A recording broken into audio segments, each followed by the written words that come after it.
The ancient prophet Enoch, Enoc, un profeta de la antigüedad, a quien se describe en el Antiguo Testamento, en Doctrina y Convenios y en la Perla de Gran Precio, desempeñó un papel decisivo en el establecimiento de la ciudad de Sión.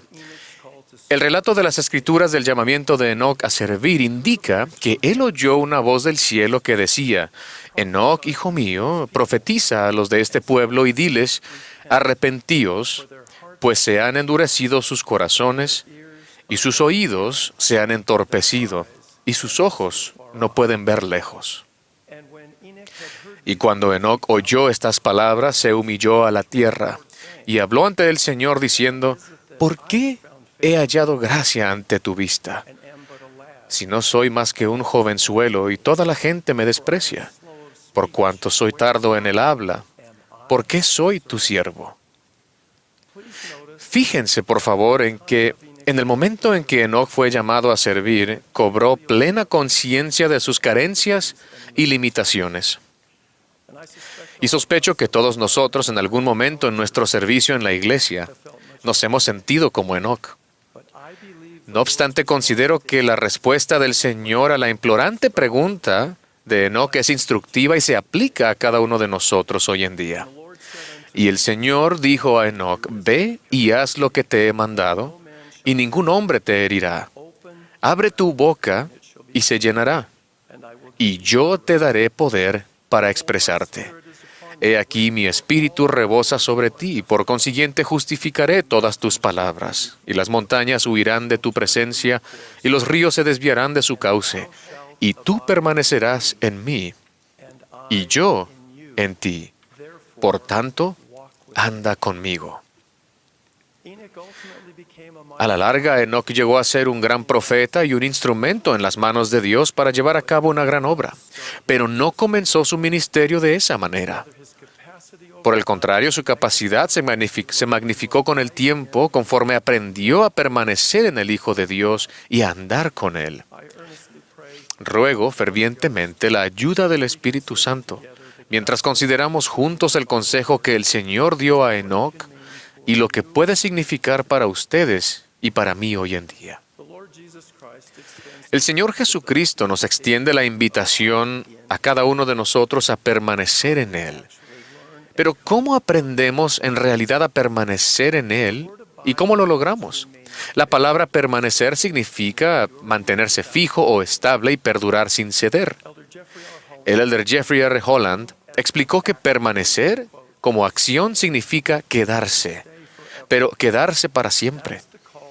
Tal es el llamado del mensaje del Evangelio para todos en el mundo. Vengan, pero vengan para quedarse. Vengan con convicción y perseverancia. Vengan y quédense permanentemente por el bien de ustedes y por el bien de las generaciones que los seguirán. Así que permanecemos en Cristo cuando somos firmes e inmutables en nuestra devoción al Redentor y sus santos propósitos, en los buenos momentos y en los malos. Comenzamos a permanecer en el Señor cuando ejercemos nuestro albedrío moral para tomar sobre nosotros su yugo mediante los convenios y las ordenanzas del Evangelio restaurado. La conexión por convenio que tenemos con nuestro Padre Celestial y con su Hijo resucitado y viviente es la fuente divina de perspectiva, esperanza, poder, paz y gozo duraderos. Es también el fundamento sólido como una roca sobre el cual debemos edificar nuestra vida. Permanecemos en Él al esforzarnos continuamente por fortalecer nuestro lazo por convenio con el Padre y el Hijo. Por ejemplo, el orar sinceramente al Padre Eterno en el nombre de su Hijo amado hace más profunda y fuerte nuestra conexión por convenio con ellos. Permanecemos en Él cuando verdaderamente nos deleitamos en las palabras de Cristo. Como hijos del convenio, la doctrina del Salvador nos acerca más a Él y nos dirá todas las cosas que debemos hacer.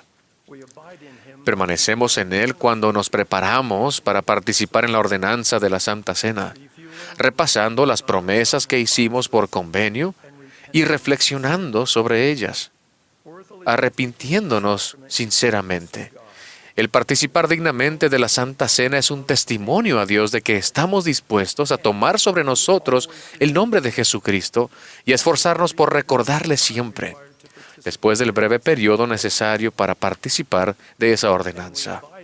Y permanecemos en Él cuando servimos a Dios al servir a sus hijos y al ministrar a nuestros hermanos y hermanas. El Salvador dijo: si guardáis mis mandamientos, permaneceréis en mi amor, así como yo he guardado los mandamientos de mi Padre y permanezco en su amor. He descrito brevemente varias de las muchas maneras en que podemos permanecer en el Salvador. Ahora invito a cada uno de nosotros como sus discípulos a pedir, buscar, llamar y averiguar por nosotros mismos, por el poder del Espíritu Santo, otras maneras significativas en que podemos hacer de Cristo el centro de nuestra vida en todo lo que hacemos. La promesa del Salvador a sus seguidores tiene dos partes. Si permanecemos en Él, Él permanecerá en nosotros. Pero, ¿es realmente posible que Cristo permanezca en ustedes y en mí, individual y personalmente? La respuesta a esta pregunta es un rotundo sí. En el libro de Mormón aprendemos sobre la ocasión en que Alma enseñó y testificó a los pobres, cuyas aflicciones los habían obligado a ser humildes. En su instrucción comparó la palabra a una semilla que se debe plantar y nutrir, y describió la palabra como la vida, la misión y el sacrificio expiatorio de Jesucristo. Alma dijo: empezad a creer en el Hijo de Dios, que vendrá para redimir a los de su pueblo, y que padecerá y morirá para expiar los pecados de ellos, y que se levantará de entre los muertos, lo cual efectuará la resurrección, a fin de que todos los hombres comparezcan ante Él para ser juzgados en el día postrero, sí, el día del juicio, según sus obras. Ahora, hermanos y hermanas, dada esta descripción de la palabra de Alma, piensen en la conexión inspirada que Él establece a continuación. Y ahora bien, quisiera que plantaseis esta palabra en vuestros corazones, y al empezar a hincharse, nutridla con vuestra fe. Y he aquí llegará a ser un árbol que crecerá en vosotros para vida sempiterna. Y entonces Dios os conceda que sean ligeras vuestras cargas mediante el gozo de su Hijo. Y todo esto lo podéis hacer si queréis. La semilla que debemos esforzarnos por plantar en nuestro corazón es la palabra, a saber, la vida, la misión y la doctrina de Jesucristo. Y conforme la palabra sea cultivada con fe, puede llegar a ser un árbol que brotará en nosotros para vida sempiterna. ¿Cuál era el simbolismo del árbol en la visión de Ley? El árbol puede considerarse una representación de Jesucristo. Mis queridos hermanos y hermanas, ¿se encuentra la palabra en nosotros? ¿Están escritas las verdades del Evangelio del Salvador en las tablas de carne de nuestro corazón? ¿Estamos viniendo a Él y estamos llegando a ser más semejantes a Él? ¿Está el árbol de Cristo creciendo en nosotros? ¿Nos estamos esforzando por llegar a ser nuevas criaturas en Él? Quizás este milagroso potencial inspiró a Alma a preguntar: ¿habéis nacido espiritualmente de Dios? ¿Habéis recibido su imagen en vuestros rostros? ¿Habéis experimentado este potente cambio en vuestros corazones? Siempre debemos recordar la instrucción del Señor a Enoc: tú permanecerás en mí y yo en ti.